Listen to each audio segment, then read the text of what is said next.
কাৰ্যসূচী হিচাপে ৰাতিপুৱা আমাৰ যি জাতীয় যি চং এইটো আমি ইয়াতে গালোঁ আৰু তাৰপিছত আমাৰ যি নিখিল বড়ো ছাত্ৰ সন্থাৰ যি জাতীয় পতাকা আছে সেই পতাকা আমি উত্তোলন কৰিলোঁ আৰু এই পবিত্ৰ পতাকাখনৰ তলত থাকি পেলাই আমি আটাইবোৰ নিখিল বড়ো ছাত্ৰ সন্থাৰ জিলা আঞ্চলিক ইয়াৰ প্ৰতিনিধি আৰু অবজাৰ্ভাৰ যিমানখিনি আহিছে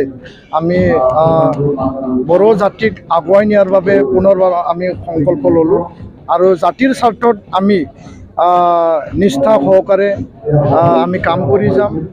আৰু বডোফা উপেন্দ্ৰনাথ ব্ৰহ্মই যি সপোন দেখিছিল বড়ো জাতিক বিশ্ব দৰবাৰত প্ৰতিষ্ঠা কৰা এটা অংগীকাৰ লৈ পেলাই তেওঁ যি কাম কৰিছিল সেই যি চিন্তা আৰু যি আদৰ্শটো লৈ পেলাই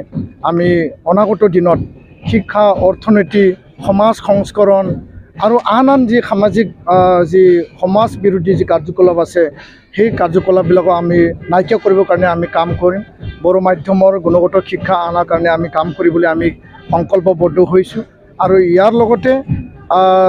এই অঞ্চলত শান্তি প্ৰতিষ্ঠা আমি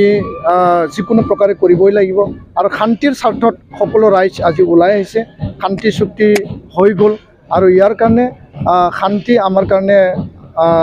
অতিকৈ প্ৰয়োজনীয় আৰু শান্তি কোনো বজাৰত আমি কিনি পেলাই নাপাওঁ তো সকলোৱে শান্তিৰ কাৰণে হাত মেলিব লাগিব আৰু তেতিয়া শান্তি নিশ্চয় প্ৰতিষ্ঠা হ'ব তো আজি আমাৰ কাৰ্যসূচী হিচাপে দিনৰ ভাগত আমি শিক্ষা গুণগত শিক্ষা মাতৃভাষা মাধ্যমক লৈ পেলাই আমি ইয়াত কাৰ্যসূচী ৰাখিছোঁ য'ত নেকি আমাৰ অসমৰ শিক্ষামন্ত্ৰী ৰণোজ পেগু ডাঙৰীয়া সদৌ অসম ছাত্ৰ সন্থাৰ মুখ্য উপদেষ্টা সমজল ভট্টাচাৰ্য ডাঙৰীয়া বড়ো সাহিত্য সভাৰ সভাপতি তৰেণ বড়ো ডাঙৰীয়া আব্দুল কালাম ফাউণ্ডেশ্যনৰ ডাইৰেক্টৰ আৰু মেণ্টৰ শ্ৰীজান পালচাং ডাঙৰীয়া তেওঁ আহি আছে আৰু পিছবেলা আমাৰ স্কিল এণ্টাৰপ্ৰিনিয়ৰশ্বিপ আৰু ইউথ এম্পাৱাৰমেণ্টক লৈ পেলাই আমাৰ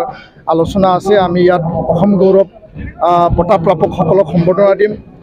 ছাত্ৰ ছাত্ৰীক আমি সম্বৰ্ধনা দিম টেলেণ্ট চাৰ্চৰ আৰু বেষ্ট টিচাৰ এৱাৰ্ড আমি এফচিয়ে যি আমাৰ